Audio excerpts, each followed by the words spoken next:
ಕಳೆದ 30 ವರ್ಷಗಳಿಗೆ ಹೆಚ್ಚು ಕಾಲ ಪರಿಶಿಷ್ಟ ಜಾತಿಯೊಳಗಿನ 101 ಜಾತಿಗಳಿಗೆ ಇರ್ತಕ್ಕಂಥ ಮೀಸಲಾಗಿ ಸಮನಾಗಿ ಹಂಚಿಕೆ ಆಗಬೇಕು ಅನ್ನುವಂಥ ನಿಟ್ಟಿನಲ್ಲಿ ನಾವು ಹೋರಾಟವನ್ನು ಮಾಡಿ ಈ ಮೀಸಲಾತಿ ವರ್ಗೀಕರಣ ಆಗಬೇಕು ಅಂತ ಹೇಳಿ ಹೋರಾಟ ಮಾಡಿದ್ವಿ. ಅಂತಿಮವಾಗಿ ಮೀಸಲಾತಿ ವರ್ಗೀಕರಣ ಆಗಬೇಕು ಅಂತ ಹೇಳಿ ಸರ್ಕಾರನೂ ಕೂಡ ಅದನ್ನು ತೀರ್ಮಾನ ತಗೊಳ್ತು. ಈಗಾಗಲೇ ಪರಿಶಿಷ್ಟ ಜಾತಿಗೆ ಇದ್ದಂಥ 15%ಗೆ 2% ಜಾಸ್ತಿ ಮಾಡಿ 17%, ಎಸ್ ಟಿಗೆ 3% ಇದ್ದಿದ್ದನ್ನು 4% ಸೇರಿ 7, ಒಟ್ಟು 24% ಮೀಸಲಾತಿಯನ್ನು ಜಾರಿ ಮಾಡಿದೆ ಅಂಥೇಳಿ ಈ ಹಿಂದೆ ಸರ್ಕಾರವನ್ನು ನಡೆಸಿದಂಥ ಬಸವರಾಜ ಬೊಮ್ಮಾಯಿಯವರು ಮುಖ್ಯಮಂತ್ರಿ ಆಗಿದ್ದಂಥ ಸಂದರ್ಭದಲ್ಲಿ ಒಂದು ಆದೇಶವನ್ನು ಮಾಡಿದರು. ಆದರೆ ಅವರು ಕೇಂದ್ರಕ್ಕೆ ಅದನ್ನು ಕಳಿಸ್ದೇನೆ, ಕಾನ್ಸ್ಟಿಟ್ಯೂಷನ್ 9th ಶೆಡ್ಯೂಲ್ಗೆ ಅವರು ತರದೇನೆ ಅವರು ಇಡೀ ಜನಾಂಗಗಳಿಗೆ, ದಲಿತ ಸಮೂಹಗಳಿಗೆ ಅನ್ಯಾಯವನ್ನು ಮಾಡಿದರು. ನಂತರದಲ್ಲಿ ಅವರು ಈ ಸದಾಶಿವ ಆಯೋಗವನ್ನು ತಿರಸ್ಕರಿಸಿ ಮಾಧುಸ್ವಾಮಿ ಆಯೋಗವನ್ನು ಒಂದು ಉಪಸಮಿತಿಯನ್ನು ರಚನೆ ಮಾಡಿ ಅವರು ವರದಿಯನ್ನು ಕೊಟ್ಟರು. ನಂತರದಲ್ಲಿ ಅಧಿಕಾರಕ್ಕೆ ಬಂದಂಥ ಸಿದ್ದರಾಮಯ್ಯನವರ ನೇತೃತ್ವದ ಕಾಂಗ್ರೆಸ್ ಸರ್ಕಾರ ಅದನ್ನು 9th ಶೆಡ್ಯೂಲ್ಗೆ ತರ್ತಕ್ಕಂಥ ಕೆಲಸವನ್ನು ಅವರು ಮಾಡಲಿಲ್ಲ. ಈಗ ನಾವು ಈ ಬಳ್ಳಾರಿಯಲ್ಲಿ ಪತ್ರಿಕಾಗೋಷ್ಠಿಯನ್ನು ನಡೆಸಿ ನಾವು ಸರ್ಕಾರಕ್ಕೆ ಆಗ್ರಹ ಪಡಿಸೋದು ಏನು ಅಂತ ಹೇಳಿದ್ರೆ, ಸಿದ್ದರಾಮಯ್ಯನವರು, ಮುಖ್ಯಮಂತ್ರಿ ಸಿದ್ದರಾಮಯ್ಯನವರು ಎಲ್ಲ ಪಕ್ಷಗಳ ಎಂಪಿಗಳನ್ನು ದೆಹಲಿಗೆ ಕರೆದುಕೊಂಡೋಗಿ ಪ್ರಧಾನಮಂತ್ರಿ ಬಳಿ ಈ ವಿಷಯವನ್ನು ಚರ್ಚೆ ಮಾಡಿ ಕಾನ್ಸ್ಟಿಟ್ಯೂಷನ್ 9th ಶೆಡ್ಯೂಲ್ಗೆ ತರೋ ನಿಟ್ಟಿನಲ್ಲಿ ಅವರು ಪ್ರಧಾನಿಯವರಿಗೆ ಆಗ್ರಹವನ್ನು ಪಡಿಸಬೇಕು ಅಂತಕ್ಕಂಥ ಒಂದು ಒತ್ತಾಯವನ್ನು ನಾವು ಈ ಸಂದರ್ಭದಲ್ಲಿ ಮಾಡ್ತಾ ಇದ್ದೇವೆ. ಹಾಗೆಯೇ ಒಂದು ವೇಳೆ ಈ ತಾಂತ್ರಿಕ ಕಾರಣಗಳನ್ನು ಮುಂದೆ ಇಡ್ತಾ ಇದ್ದಾರೆ ಯಾರು, ಮುಖ್ಯಮಂತ್ರಿ ಸಿದ್ದರಾಮಯ್ಯನವರು. ಈಗಾಗಲೇ ಕೆಲವರು ನ್ಯಾಯಾಲಯಕ್ಕೆ ಹೋಗಿ ಸ್ಟೇ ತೊಗೊಂಡು ಬಂದಿದ್ದಾರೆ. ಆ ಸ್ಟೇ ಇತ್ಯರ್ಥ ಆಗೋ ತನಕ ಇದನ್ನು ನಾನು 100% ಮಾಡೋದಕ್ಕೆ ಸಾಧ್ಯ ಇಲ್ಲ ಅಂಥೇಳಿ ಈಗ ನಾವೇನು ಹೇಳಲಿಕ್ಕೆ ಬಯಸ್ತಾ ಇದ್ದೀವಿ ಅಂತ ಹೇಳಿದ್ರೆ, ಏನು ಸ್ಟೇ ಇದೆ ಆ ಸ್ಟೇ ಆರ್ಡ್ರ್ ಕ್ಲಿಯರ್ ಆಗೋ ತನಕ 6% ಬೇಕಾದ್ರೆ ನೀವು ಪೆಂಡಿಂಗ್ ಇಡಿ, ಉಳಿದಿರ್ತಕ್ಕಂಥ 15% ಮೀಸಲಾತಿಗೆ ರೋಸ್ಟರ್ ಬಿಂದುವನ್ನು ಸರಿಪಡಿಸಿ ಒಳ ಮೀಸಲಾತಿಯನ್ನು ಜಾರಿ ಮಾಡಿ 56,432 ಹುದ್ದೆಗಳನ್ನು ರಾಜ್ಯ ಸರ್ಕಾರ ತುಂಬಬೇಕು ಅಂತಕ್ಕಂಥ ಒಂದು ಒತ್ತಾಯವನ್ನು ನಾವು ಈ ಸಂದರ್ಭದಲ್ಲಿ ಮಾಡ್ತಾ ಇದ್ದೀವಿ. ಹಾಗೆಯೇ ಸರ್ಕಾರ ಈ ಉಪಚುನಾವಣೆ ಮುಗಿದ ನಂತರದಲ್ಲಿ ನಾನು ಒಳ ಮೀಸಲಾತಿಯನ್ನು ಜಾರಿ ಮಾಡಿ ನಾನು ಅಪಾಯಿಂಟ್ಮೆಂಟ್ ಮಾಡ್ತೀನಿ ಅಂತ ಹೇಳಿದರೆ, ಅವರು ನೀಡಿದಂತಹ ಮಾತಿಗೆ ಕಟಿಬದ್ಧರಾಗಿ ಅವರು ಈ ತಾರ್ಕಿಕ ಅಂತ್ಯವನ್ನು ಸಿದ್ದರಾಮಯ್ಯನವರು ಕಾಣಿಸಬೇಕು.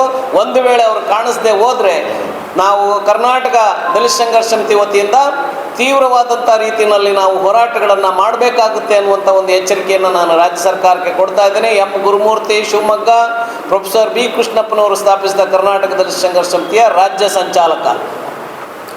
ಶ್ರೀಧರ ಕಲ್ವೀರ ಕರ್ನಾಟಕ ದಲಿತ ಸಂಘರ್ಷ ಸಮಿತಿಯ ಸಂಸ್ಥಾಪಕ ಸದಸ್ಯರಲ್ಲಿ ಒಬ್ಬರು ಮತ್ತು ಡಾಕ್ಟರ್ BR ಅಂಬೇಡ್ಕರ್ ದಸಂಸ ಮತ್ತು ದಲಿತ ಸಂಘಟನೆಗಳ ಒಕ್ಕೂಟದ ರಾಜ್ಯಾಧ್ಯಕ್ಷರು.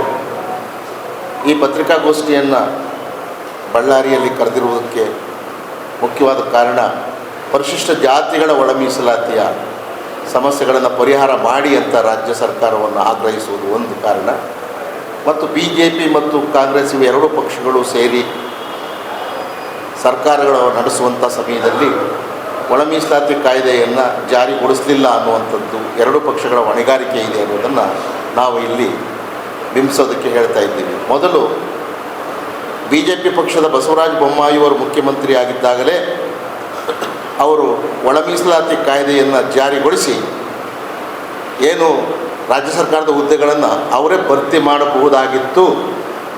ಅವರು ಹಾಗೆ ಮಾಡದೇನೆ ಪರಿಶಿಷ್ಟ ಜಾತಿಗಳನ್ನು ವಂಚಿಸಿದರೆ ಎಲ್ಲ ಜಾತಿಗಳ ನಿರುದ್ಯೋಗಿಗಳಿಗೆ ಉದ್ಯೋಗ ಕೊಡೋದರಲ್ಲಿ ಎಲ್ಲ ಜಾತಿಗಳನ್ನು ವಂಚಿಸಿ ಅವರು ಅಧಿಕಾರದಿಂದ ಕೆಳಗಡೆ ಹಿಡಿದಿದ್ದಾರೆ. SC STಗಳು ಸಾಮೂಹಿಕ ಹೋರಾಟ ಮಾಡಿದ ಪರಿಣಾಮ ಬಸವರಾಜ ಬೊಮ್ಮಾಯಿ ಅವರು ಹೋರಾಟಕ್ಕೆ ಮಣಿದು ಮೀಸಲಾತಿ ಪ್ರಮಾಣವನ್ನು SCಗಳಿಗೆ 15ರಿಂದ 17ಕ್ಕೆ, STಗಳಿಗೆ 3ರಿಂದ 7ಕ್ಕೆ ಏರಿಸಿ 18ರಿಂದ 24ಕ್ಕೆ ಏರಿಕೆಯಾಗಿದ್ದು, ಒಟ್ಟಾರೆ ಜಾತಿ ಆಧಾರಿತ ಮೀಸಲಾತಿ 50ರಿಂದ 56%, 56ಕ್ಕೆ ಏರಿಕೆ ಆಗಿದ್ದು, ಅದನ್ನು ನ್ಯಾಯಾಲಯದಲ್ಲಿ ಇವತ್ತು ಮಂಡಲ್ ಜಡ್ಜ್ಮೆಂಟ್ ಆಧಾರ ಇಟ್ಕೊಂಡು ರಾಜ್ಯ ಸರ್ಕಾರದ ಈ ಆದೇಶಗಳಿಗೆ ತಡೆಯಾಜ್ಞೆಯನ್ನು ತಂದಿದ್ದಾರೆ ಕೆಲವರು ಮೀಸಲಾತಿ ವಿರೋಧಿಗಳು. ಅದಕ್ಕೆ ಹೊಣೆ ಬಸವರಾಜ ಬೊಮ್ಮಾಯಿಯವರೇ ಕಾರಣ ಅವ್ರದ್ದೇ ಪಾರ್ಟಿಯ ಪ್ರಧಾನಿ ನರೇಂದ್ರ ಮೋದಿಯವರ ಹತ್ರಕ್ಕೆ ಅದೇ BJPಯ ಮುಖ್ಯಮಂತ್ರಿ ಬಸವರಾಜ ಬೊಮ್ಮಾಯಿಯವರು ನಿಯೋಗ ತೆಗೆದುಕೊಂಡು ಹೋಗಿ ಈ ಏರಿಕೆ ಏನು ಬಸವರಾಜ ಬೊಮ್ಮಾಯಿಯವರು ಮಾಡಿದರು ಅದನ್ನು 9ನೇ ಶೆಡ್ಯೂಲ್ಗೆ ಸೇರಿಸುವಂಥ ಕ್ರಮವನ್ನು ಅವರು ಕೈಗೊಳ್ಳಬೇಕಾಗಿತ್ತು. ಅದರಲ್ಲಿ ಅವರು ಕರ್ತವ್ಯ ಲೋಪ ಎಸಗಿದ್ರು, ದಲಿತರಿಗೆ ಕೂಡ ಅದು ಅನ್ಯಾಯ ಎಸಗಿದ್ದಾರೆ BJPಯವರು. ಈಗ ಕಾಂಗ್ರೆಸ್ ಪಕ್ಷದ ಸರದಿ, ಈಗಾಗಲೇ ಗುರುಮೂರ್ತಿ ಅವರು ಹೇಳಿದ ಹಾಗೆ ರಾಜ್ಯ ಸರ್ಕಾರ ಏನು ಮಾಡಿದೆ ಒಂದು ಆದೇಶ, ಅದನ್ನು 56 ಅನ್ನೋ ಪಾಯಿಂಟನ್ನು ಕೆಲವರು ಸ್ಟೇ ತಂದರು, ಹೈಕೋರ್ಟ್ ಸುಪ್ರೀಂ ಕೋರ್ಟಿಂದ ಅಲೆಮಾರಿಗಳು ಹೋಗಿ ಸ್ಟೇ ತಂದರು. ಇದಕ್ಕೆ ರಾಜ್ಯ ಸರ್ಕಾರ ಕೂಡ ಭಾಗಶಃ ಹೊಣೆಯಾಗುತ್ತೆ. ಇವರು ಈ ಸ್ಟೇ ಈಗ ವೆಕೆಟ್ ಆಗಬೇಕು ಅಂದರೆ ಇರೋದು ಒಂದೇ ದಾರಿ, ಒಂದು ಅಲೆಮಾರಿಗಳಿಗೆ 1% ಪ್ರತ್ಯೇಕ ಮೀಸಲಾತಿ ಘೋಷಣೆ, ಇನ್ನೊಂದು 56%ಗೆ ಏರಿಕೆ ಆಗಿರೋದನ್ನು ಸರ್ವ ಪಕ್ಷಗಳ ನಿಯೋಗವನ್ನು ತೆಗೆದುಕೊಂಡು ಹೋಗಿ ಪ್ರಧಾನಿ ಮೋದಿಯವರ ಹತ್ರ 9ನೇ ಶೆಡ್ಯೂಲ್ಗೆ ಹಾಕಿಸೋದು ಒಂದು.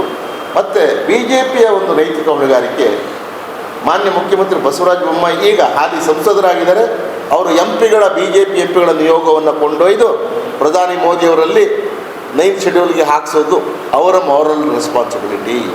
ಮತ್ತು CMದು ಎಲ್ಲ ಪಕ್ಷದವ್ರನ್ನು ಕರ್ಕೊಂಡು ಹೋಗೋದು CM ರೆಸ್ಪಾನ್ಸಿಬಿಲಿಟಿ. ಈ ಪರಿಹಾರ ಅವ್ರ ಕೈಯಲ್ಲಿದೆ, ಅದನ್ನು ಮಾಡಬೇಕು. ಅದನ್ನು ಮಾಡದೇ ಇದ್ದರೆ ನಾವು ಯಾವುದೇ ಪಕ್ಷದ ರಾಜ್ಯ ಸರ್ಕಾರ ಇರಲಿ, ನಮ್ಮ ಸಂಘಟನೆಗಳು ಈ ಸರ್ಕಾರದ ದಲಿತ ವಿರೋಧಿ ಕೃತ್ಯವನ್ನು ಖಂಡಿಸ್ತೀವಿ ಮತ್ತು ಒಳ ಮೀಸಲಾತಿ ಜಾರಿ ಆಗೋವರೆಗೂ ನಾವು ಈ ಹಿಂದೆ 26 ವರ್ಷ ನಾವು ಹೋರಾಟ ಮಾಡಿದ್ದನ್ನು ಮತ್ತೆ ಈಗ ಗುರುಮೂರ್ತಿ ರಾಜ್ಯ ಸಂಚಾಲಕರ ನೇತೃತ್ವದಲ್ಲಿ ಅದನ್ನು ತಾರ್ಕಿಕ ಅಂತ್ಯ ಕಾಣೋವರೆಗೂ ನಾವು ಮುಂದುವರ್ಸೋದಕ್ಕೆ ನಾವು ಬದ್ಧರಾಗಿದ್ದೀವಿ.